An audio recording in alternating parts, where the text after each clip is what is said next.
சஞ்சீவ கொலை விவகாரத்தில் சிக்கிய இருவர் கூறிய திடுக்கிடும் செய்தி. செவ்வந்தியின் தாய் மற்றும் தம்பி கைது. குடும்பத்தினரை இல்லாதொழிக்க களமிறங்கிய சஞ்சீவ விசுவாசிகள். 3 மாதமாய் வீட்டுக்கு வராத செவ்வந்தி. மகிந்த வீட்டுக்கு பெரும் பேரிடி. அவசரமாக சிஐடிக்கு அழைக்கப்படுகிறார் நாமல். கைது தொடர்பில் வெளியான தகவல். கனேமுல்ல சஞ்சீவ கொலை செவ்வந்தி குறித்து காவல்துறை வெளியிட்ட புதிய தகவல். முகம், தலைமுடி என்பவற்றை மாற்றிக்கொண்டு நாட்டை விட்டு வெளியேற திட்டம். பாதாள உலக நடவடிக்கைகள் தொடர்பில் ஆராய்ந்த நாடாளுமன்ற குழு. கிளற கிளற வெளிவரும் திடுக்கிடும் தகவல்கள். செவ்வந்தியை காட்டிக் கொடுப்போருக்கு 10 லட்சம் ரூபாய் சன்மானம். போலீசார் உத்தியோகபூர்வ அறிவிப்பு. மனித உரிமைகள் பேரவையின் தொடக்க உரையில் இலங்கை குறித்து பிரஸ்தாபிக்கப்படவில்லை. தமிழருக்கு பெரும் அதிர்ச்சி தகவல். யாழ்ப்பாணத்தில் இருந்து கடத்தப்பட்ட 18 மாடுகள். அதிரடி காட்டிய போலீசார். கெஹலியவின் சொத்து குறித்து மேல் நீதிமன்றம் உத்தரவு. மேலும் இருக்கும் பரிதாப நிலையில் பாரம்பரிய அரசியல்வாதி. பாடசாலைகளுக்கு விசேட விடுமுறை. சற்று முன்னர் வெளியான அறிவிப்பு.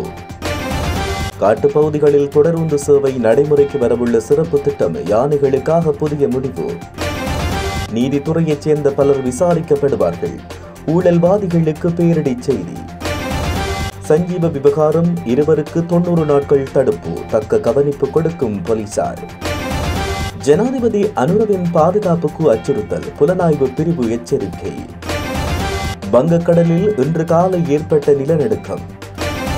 நிதியமைச்சின் 176 வாகனங்கள் மாயம். உருகி வரும் அனுரவின் பிடி. கனேமுல்ல சஞ்சீவ கொலை வழக்கின் முக்கிய சந்தேக நபரை பிரதிநிதித்துவப்படுத்தும் வழக்கறிஞர் சந்தேக நபரின் காதுகளை பாதித்துள்ள உடல்நல பிரச்சினையை காரணம் காட்டி தனது வாடிக்கையாளருக்கு அவசர மருத்துவ சிகிச்சை அளிக்குமாறு கோரியுள்ளார். குறித்த விவகாரம் தொடர்பான வழக்கு விசாரணையின் போது சந்தேக நபரின் வழக்கறிஞர் இந்த விடயத்தை நீதிபதியிடம் தெரிவித்துள்ளார். அதன்போது முறையான காவல்துறை நடவடிக்கைகளின் மூலம் மருத்துவ சிகிச்சையை வழங்குமாறு வழக்கறிஞர் அதிகாரிகளை வலியுறுத்தியுள்ளார். அத்துடன் தடுப்பு காவல் மற்றும் விசாரணை நடைமுறைகளில் வெளிப்படைத்தன்மையின் அவசியத்தை வலியுறுத்தி வழக்கில் நீதித்துறை மேற்பார்வைக்கான தன்னுடைய கோரிக்கையையும் அவர் முன்வைத்துள்ளார். இவ்வாறானதொரு பின்னணியில் கடந்த 19ஆம் தேதி புதுக்கடை நீதிமன்றத்துக்குள் மேற்கொள்ளப்பட்ட துப்பாக்கிச் சூட்டில் கனேமுல்ல சஞ்சீவ உயிரிழந்ததோடு சம்பவம் தொடர்பில் பிரதான சந்தேக நபர் உட்பட 8 சந்தேக நபர்கள் கைது செய்யப்பட்டு அதில் ஒருவர் விடுவிக்கப்பட்டமை குறிப்பிடத்தக்கது. கனேமுல்ல சஞ்சீவ எனப்படும் சஞ்சீவகுமார சமரரத்ன சுட்டுக் கொல்லப்பட்ட சம்பவம் தொடர்பில் மேலும் 2 கைது செய்யப்பட்டுள்ளனர். அதன்படி கைது செய்யப்பட்ட நபர்கள் நீர்கொழும்பு கட்டுவேல்லேகம பகுதியைச் சேர்ந்த 23 வயதான பிங்புர தேவகே சமிது திவங்க மற்றும் அதே முகவரியைச் சேர்ந்த 48 வயதான சேசத்புர தேவக சமந்தி ஆவர். கைது செய்யப்பட்டோர் இந்த குற்றத்துக்கு உதவிய முக்கிய சந்தேக நபரான இஷார செவ்வந்தி என்ற பெண்ணின் தாய் மற்றும் தம்பி என்பதும் குறிப்பிடத்தக்கது. ஒரு கொலை குறித்து அது அறிந்திருந்தும் அது குறித்த தகவலை மறைத்து குற்றத்துக்கு உதவியதற்காக அவர்கள் கைதாகினர். மேலும் இந்த குற்றத்தோடு தொடர்புடையதாக இதுவரை 10 சந்தேக நபர்கள் கைது செய்யப்பட்டுள்ளனர். மேலும் கொழும்பு குற்றப்பிரிவு மேலதிக விசாரணைகளை மேற்கொண்டு வருவதாக தெரிவிக்கப்படுகின்றது. பொதுஜன பெரமுனவின் தேசிய அமைப்பாளர் நாடாளுமன்ற உறுப்பினர் நாமல் ராஜபக்ஷவுக்கு குற்றப்புலனாய்வு பிரிவுக்கு வருமாறு அழைப்பு விடுக்கப்பட்டுள்ளது. இதன்படி நாளை குற்றப்புலனாய்வு பிரிவுக்கு வருமாறு அழைப்பு விடுக்கப்பட்டுள்ளதாக தெரிவிக்கப்படுகின்றது. ஸ்ரீலங்கன் ஏர்லைன்ஸ் தொடர்பான விசாரணை தொடர்பில் வாக்குமூலம் பெறுவதற்காக குறித்த அழைப்பு விடுக்கப்பட்டுள்ளதாக கூறப்படுகிறது. இந்நிலையில் இது தொடர்பில் வெளியாகிய சில சமூக ஊடக பதிவுகளில் நாமல் கைது செய்யப்படுவதற்கான வாய்ப்புகள் இருப்பதாகவும் தெரிவிக்கப்படுகின்றது. புதுக்கடை நீதிமன்றத்தில் வைத்து கனேமுல்ல சஞ்சீவவை கொலை செய்த பிரதான சந்தேக நபர் இன்னும் நாட்டுக்குள் இருப்பதாக காவல்துறையினர் தெரிவித்தனர். விசேட ஊடக சந்திப்பொன்றில் கலந்து கொண்டு காவல்துறை ஊடக பேச்சாளரும் சிரேஷ்ட காவல்துறை அத்தியட்சருமான சட்டத்தரணி புத்திக்க மனதுங்க இவ்வாறு குறிப்பிட்டார். அத்துடன் பிரதான சந்தேக நபரான இஷார செவ்வந்தி என்கின்ற பெண் நாட்டை விட்டு வெளியேறக்கூடியதாக கருதப்படும் அனைத்து இடங்களுக்கும் தற்போது விசேட பாதுகாப்பு ஏற்பாடுகள் செய்யப்பட்டுள்ளன.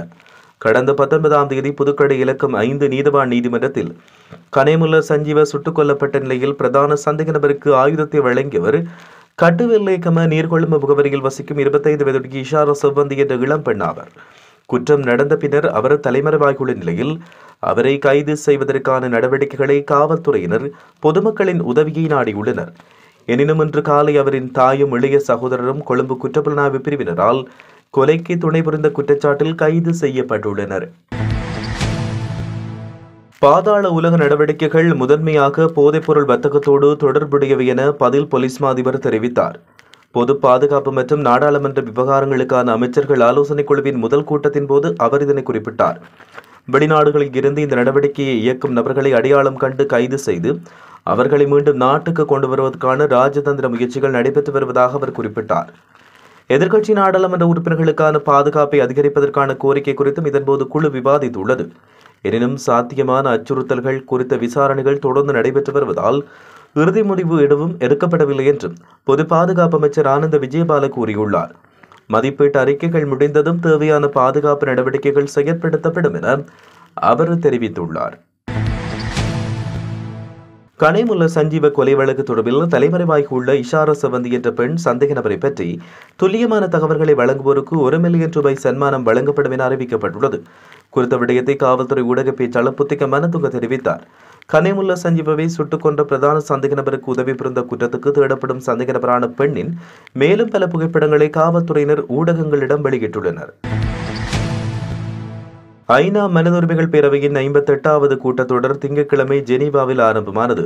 இந்த கூட்டத்தொடர் எதிர்வரும் ஏப்ரல் 7 வரை நடைபெறவிருக்கும் நிலையில் நேற்றைய தொடக்க அமர்வில் உரையாற்றிய ஐக்கிய நாடுகள் மனித உரிமைகள் உயர்ஸ்தானிகர் வோல்கர் டெக் இலங்கை தொடர்பில் குறிப்பாக எதையும் தெரிவிக்கவில்லை. இருப்பினும் விசேடமாக இஸ்ரேல் பலஸ்தீன மோதல்களால் மக்கள் மிக மோசமான துயரத்துக்கு முகம் கொடுத்திருப்பதாக சுட்டிக்காட்டிய அவர் சர்வதேச சட்டங்களுக்கு முரணாக நடத்தப்பட்ட தாக்குதல்கள் மற்றும் இழைக்கப்பட்ட மனித உரிமை மீறல் குறித்தும் ஹமாஸ் உள்ளிட்ட ஏனைய பலஸ்தீன ஆயுத குழுக்களின் மீறல்கள் குறித்தும் சுயாதீன விசாரணை மேற்கொள்ளப்பட வேண்டியது அவசியம் என்று வலியுறுத்தினார். யாழ்ப்பாணத்தில் இருந்து மாடுகளை கடத்திச் சென்றவரை சாவகச்சேரி போலீசார் நேற்றைய தினம் இரவு கைது செய்தனர். அத்துடன் கடத்திச் செல்லப்பட்ட 18 மாடுகளை உயிருடன் மீட்டுள்ளதோடு கடத்தலுக்கு பயன்படுத்திய பாரவூர்தியையும் போலீசார் கைப்பற்றினர்.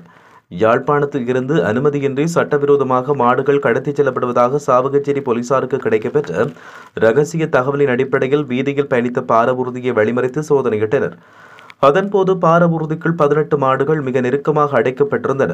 பாரவூர்தியில் மாடுகளை கடத்திச் செல்லும் போது காற்று வருவதற்காக மேல் பகுதிகளில் சில பகுதிகள் விலக்கப்பட்டிருந்தது. அத்துடன் உள்ளே மாடுகளை கட்டிவைப்பதற்காக கம்பிகள் பொருத்தப்பட்டும் மாடு கடத்தல்களுக்காக என பிரத்யேகமாக பாரவூர்தி வடிவமைக்கப்பட்டுள்ளதாக போலீசார் தெரிவித்துள்ளனர். முன்னாள் அமைச்சர் கெகலிய ரம்புக்வெல மற்றும் அவரின் குடும்ப உறுப்பினர்களின் சொத்துக்கள் தொடர்பான அசல் ஆவணங்களின் சான்றளிக்கப்பட்ட பிரதிகளை அவர்களுக்கு வழங்குமாறு கொழும்பு மேல் நீதிமன்றம் உத்தரவிட்டுள்ளது. கையூட்டல் மற்றும் ஊழல் ஒழிப்பு ஆணைக்குழுவால் நடத்தப்பட்ட விசாரணை தொடர்பாக அவர்களின் வங்கிக் கணக்குகள், ஆயுள் காப்பீடு போன்றவற்றை முடக்குவதற்கு கொழும்பு மேல் நீதிமன்றம் முன்னதாக உத்தரவு பிறப்பித்தது. எனினும் இது தொடர்பில் கெகலிய ரம்புக்வெல மற்றும் அவரின் குடும்ப உறுப்பினர்கள் சார்பாக இன்று மன்றில் முன்னிலையான சட்டத்தரணிகள் நீதிமன்ற உத்தரவுகளால் முடக்கப்பட்டுள்ள தங்கள் தரப்பினர்களுக்கு அவர்களது சொத்துக்கள் தொடர்பான அசல் ஆவணங்களின் சான்றளிக்கப்பட்ட பிரதிகளை வழங்குமாறு கோரிக்கை விடுத்துள்ளனர். சப்ரகமுவ மற்றும் மூவா மாகாணங்களில் உள்ள தமிழ் பாடசாலைகளுக்கு 27 வியாழக்கிழமை விசேட விடுமுறை வழங்க தீர்மானிக்கப்பட்டுள்ளது. நாளைய மகா சிவராத்திரி தினத்தை முன்னிட்டு இந்த விசேட விடுமுறை வழங்கப்பட்டுள்ளது. இந்த விடுமுறைக்கான கற்றல் நடவடிக்கை பிறிதொரு நாளில் மேற்கொள்ளப்படும் என அறிவிக்கப்பட்டுள்ளது. இதேவேளை மகா சிவராத்திரி தினத்தை முன்னிட்டு வடமாகாணத்தில் உள்ள தமிழ் பாடசாலைகளுக்கு விசேட விடுமுறை வழங்கப்படும் என வடமாகாண ஆளுநர் நா. வேதநாயகன் கடந்த 20 அறிவித்தார். அதன்படி விடுமுறை வழங்கப்படும் தினத்துக்கு பதிலாக மார்ச் 1 பாடசாலைகள் நடைபெறும் என வடமாகாண ஆளுநர் குறிப்பிட்டுள்ளார்.